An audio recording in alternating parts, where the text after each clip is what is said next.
my name is Jess with Something More, Something Jess, and thank you so much for coming to my channel and watching my very first YouTube video. I'm so excited. Just a little intro, I am a girl mom times 2. I have an almost 4-year-old and an 8-month-old, and life can be crazy with a baby and a toddler, so I look forward to giving you all of my tips and tricks on how to survive motherhood with young kids. So let's get right into this video's topic. Today I'm going to be talking about how to survive a pandemic with young kids. So depending on where you live in the country, your situation may vary a little bit, but if you're anything like me, we don't have stay-at-home orders, but I am very hesitant to going out in public myself, never mind with my 2 daughters. So if you're trying to minimize taking yourself and your young kids out in public like I am, here are tips and tricks on how to help you stay mentally stable while basically spending about 90% of your time in your home. So my first tip is to create a schedule and a to-do list. So it's kind of 2 tips in one. But the schedule is really important because for your kids it creates predictability, which especially in uncertain times like that, and I'm sorry to use that word, uncertain, unprecedented, those words just drive me crazy because I feel like I've been hearing nothing but those words for the past 4 months. It is really important for kids to have predictability and for yourself as well, but also for us it creates accountability. So if you have a schedule, the schedule doesn't have to account for every single minute of your day, but if you have some general guidelines or blocks of time where you know that you're going to be doing certain things, it does help you stay accountable in terms of staying on track with your day, getting your to-dos from your to-do list done, getting the kids ready by a decent hours so you can spend your day just focusing on whatever it is you want to focus on. Also, with having a schedule, you can be intentional about your time. If you sit down and write your schedule, it'll be more clear when are optimal times to focus on to-dos from your to-do list versus spending quality time with your kids and whatever else you may want to do. Another bonus to having a schedule and a to-do list is that you can avoid feeling overwhelmed or anxious. If I have some things lingering in the back of my head that I know I need to get done, and if I don't have a plan for my day, I kind of just feel anxious the whole day about whether or not I'm actually gonna get it done. So what I like to do is at night, I like to make a plan for my next day. And I always have a general schedule of what, when we're having breakfast, lunchtime, nap times, things like that. So working around those things, I can decide when is the time that it makes most sense to do what. The to-do list also really helps in terms of making you feel productive. So I get so much pleasure out of feeling productive. And when I look at my to-do list and I just kind of insert different to-dos during my day within my schedule, I like to make sure that I'm keeping it realistic. I don't want to put too many things in there to the point that I don't think realistically I'm going to get them done, but I do want to put some things in there that I know I'll be able to get done and maybe pushing myself a little bit. Because it just feels really good to get those things done. Okay, there's 2 different people. There are people who like to scribble out things on their to-do list to the point that you can't see it. That's me. And then there's also people who like to put a clean check mark next to your list. So let me know which kind of person you are, but there is nothing more satisfying than crossing something off of your to-do list. So somewhere on this screen, I will put a little picture of my schedule just to give you a point of reference on how I outline my day. The next tip is to play music. So there is just something about music that helps me feel like I'm in a different place almost. And my daughter loves listening to music. What we sometimes do is we'll listen to music while we're having lunch, and then after we have lunch, we'll have a little bit of a dance party. So insert music somewhere in your schedule. Kids love music. Music is actually really good for their brain and their development. So put it in there somewhere in your schedule, listen to music. It takes away a little bit of the monotony of your day. Another tip that I have for you is to get out of the house. I cannot emphasize how important this is. Being outside when you are in your house 99.9% of the time, just getting out of your house does so much for my sanity at least, and it probably would do the same for you. If you have a blow-up pool, or you can buy a little blow-up pool, or even one of those pools that they sell outside of the grocery store, cheap plastic little baby pools, you can do chalk on the sidewalk. You can have the kids ride their bicycles, just go on a walk, go on a hike. get a soccer ball and play soccer, get a scooter, have your kids ride on a scooter. You know, the possibilities are endless when it comes to being outside. Now, where I am is blisteringly hot, so we either have to get out of the house right in the morning or pretty much right before bedtime, which is typically what we do since I'm not really that much of a morning person. But do whatever works for you, just make sure you are getting outside. And alongside with this tip comes another tip, which is get in the car. So we had so many extracurricular activities. We had swim class, we had gymnastics, we had story time at the library, so many things, which obviously entailed us having to get in the car to get to those places. So for me, getting in the car creates almost a sense of normalcy. And it's the same for my daughter as well. Now, if your kids don't do well in the car, don't force your kids to get in the car. Scratch this. But if your kids don't mind getting in the car, it's really helpful. It's almost like a little mini break for me too, because I don't have to hold my baby. Everyone's strapped in, everyone is safe, and we can just go to where we want to go. And where you go will probably be different depending on your situation. But the places that we like to go is sometimes we'll just go on a drive. We'll go get the mail, which is kind of around the corner from our house. We will do random errands. So for a while we were buying eggs from my cousin whose neighbor has chickens. So we were going to get the eggs and then we would go to drop off the egg cartons. You can get creative. Just think of a reason to get out of your house and get in the car and do it. Another thing too is that we do a lot of Target drive-up orders. So I try not to be crazy with this because I don't want to break the bank. But inevitably when I do my online grocery shopping, there's one or two things that maybe there was a substitute that I didn't like or it was out of stock at the store. So if that happens, I just go to my Target app and I'll show you what that looks like here.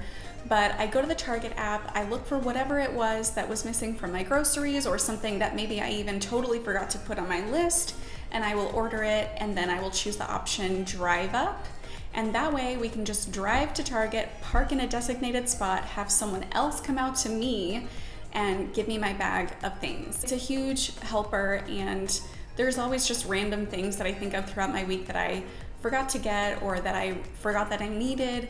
So as long as I kind of try to keep that within reason in terms of not spending too much money, not getting too off track with my budget, that's something that we like to do as well. You can also get creative too. You can go to the car wash. We actually took my daughter to the car wash last week or the week before, and we take her to one that it's only $3 for the basic car wash, and you drive through. You don't have to get out of your car. So when you drive through, there's different lights, different colored lights that are flashing. It's fun. You know, just get creative and think of reasons to get in the car. Another tip that I have for you is to start a new project. So there's something probably that's been in the back of your mind that you've been wanting to do. Maybe you haven't had enough time to do it. Well, now's the time. So it could be anything. It could be cooking, and there's tons of cooking tutorials on YouTube and online. You can declutter your house. You can plant a garden and become somewhat self-sustainable. You could learn a new language. Start a YouTube channel. But yeah, YouTube has been something that's been on my mind for a really long time, and I figured, you know what? I'm just gonna try it. So here we are. Just think out of the box or think back to something that's been in the back of your mind that you've been wanting to do but just haven't had enough time to do it. Another tip is to maximize socialization through electronics. So right now I'm actually really not seeing that many people, but what I am doing for the most part is socializing over electronics. So FaceTime, Marco Polo, and Zoom. I think most people are familiar with FaceTime and Zoom, but just in case you don't know about Marco Polo, I'll show you what it looks like here. It's a free app that you can download on your phone, and it allows you to record yourself on the phone talking to your friend or family member. You send that video message to them. Whenever they get time, they watch it, and then they will send you a video of them recording themselves talking to you. So it's a little bit more fun and personable than text messaging, which of course texting I still do all the time, but it gives you a little bit more of a feeling of connection, being able to see that person and hear them talk, hear their voice. That's something that's been really helpful to me in terms of making me still feel like I'm connected with my friends and family. Another thing is, you might think that FaceTime or Zoom is not necessarily toddler friendly, but actually in my experience, and of course it may depend on your kiddo, but in my experience, my toddler has really started coming around to FaceTime. We will FaceTime with my parents who live out of state and across the country for up to, I don't know, maybe about 45 minutes or so, which for a toddler is pretty good. And you can get creative too. Like my stepmom is starting to read my toddler books, and she'll just have the view of the book, and so my daughter will be looking at the pictures while she's listening to my stepmom read to her. It creates a really nice way of feeling like you're still connected, and especially for family that are out of state, that's so important right now, because in the near future, at least my family probably is not going to be visiting for some time. Now, depending on your comfort level, you could also do a social distance party. And I've been doing this with my neighbors, and it has been such a lifesaver. What we do is we get our lawn chairs and we'll pick someone's driveway, we'll sit 6 feet apart, and we'll just talk. And sometimes we talk for hours. Actually, it's really hard for us to stop talking because I think all of us are just kind of cooped up and we just can't wait to get certain things off of our chest and socialize. So as long as you're following, safe protocols, do a social distance party. If you haven't been socializing, whether it's, doing it safely with friends and family in person or over electronics, and it's something that it might just be one of those things that you keep thinking, oh, I need to do that. Because with kids, and young kids especially, just time goes by so fast, and by the time you're done changing diapers, feeding, getting ready for naps, then getting ready for bed, it's like your day goes by in a flash. So if you haven't been doing this, but you feel like you want to do more of it, again, going back to the schedule, be intentional with your time. So set an alarm and tell yourself, reach out to a friend or family member, whether it's FaceTime, Marco Polo, Zoom, text, or even just a regular phone call, but be intentional about it. Don't let yourself slip away and lose those connections that you've had with your friends and family. My last tip is to volunteer your time in some way. You don't necessarily have to come up with a vaccine for COVID-19 in order to help your community. You can do other things, like I've been seeing people creating care packages for first responders or for nurses, doctors, hospital workers, and those I think include usually an energy drink, a meal replacement bar, a snack of some sort. So something like that is really thoughtful. If there are sewers in your neighborhood or in your community, you can donate cloth or fabric. If you have an elderly person in your community who is really trying to avoid going out in public, you can offer to add something to your grocery list, your online grocery list, or if you're going into the grocery store, getting something for them that they might need. Just checking in with them and saying, hey, do you need anything? I'm going to the grocery store anyway, or I'm ordering my groceries anyway, something like that. If you have a friend or a family member who you know is going through a particularly hard time, you can make them a meal or bring them or drop them off a little gift or send them a drawing, drop off in a little card a drawing that your toddler drew for them. Something to just kind of brighten up their day. Right now, because of the situation that we're all in with this pandemic, depression and anxiety have skyrocketed. So do what you can to help support your community, let people know you're thinking about them and that you care. My last tip is to treat your weekends like weekends. If you made your schedule and you had your to-do list, keep that as Monday through Friday, or whatever your Monday through Friday is, even if that's not the typical Monday through Friday. But for me, this is a huge help for my mental health because my weekends are my break. It's when I do more self-care. I'll kind of have a more relaxed schedule. I don't put so much pressure on myself to get certain things done by a certain time. I'm focused more so on spending time with my family, spending time with my kids, relaxing, giving my brain and my body a break. This is really helpful for me. Also, this can help your day feel less like Groundhog's Day. You're just kind of chopping it up a little bit, putting in something different in your schedule, and it's really a big help. I will order in instead of making a meal.